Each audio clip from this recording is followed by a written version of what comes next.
कुर्बानी का जानवर ज़बह हो जाए, ठीक है, कोई सारा गोश्त अपने पास रखे, कुर्बानी हो जाती है, लेकिन मसनून ये कि 3 हिस्से करो, एक रिश्तेदारों के लिए, एक गरीबों के लिए और एक अपने लिए। ठीक है, ये ना हो कि वो फ्रिज में फ्रीज होकर पड़ो और तुम समझो कि मैं जन्नत जाऊंगा। मैंने पिछली मरतबा भी कहा था और अब भी कहता हूं, एक बंदे ने ख्वाब देखा, उसका बकरा जन्नत में टहल रहा था। उसने कहा, वाह मेरे मियाँ बकरे, तू तो यहाँ मजे से उठ रहा है, बैठ रहा है, कुडाड़ियां मरेंदा वदे, कैसे हो? उसने कहा, मैं बहुत अच्छा हूं। इसके साथी ने अपने बकरे को देखा, वो बैठा हुआ था, तो साथ वाले से कहा, भाई तेरा बकरा तो भाग दौड़ रहा है, मेरा बकरा क्यों बैठा है?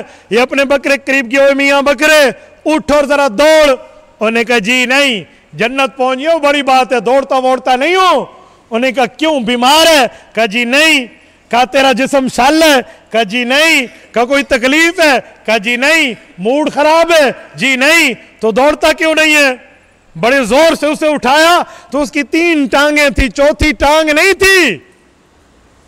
तो उसने कहा, बकरे तेरी चौथी टांग कहां गई?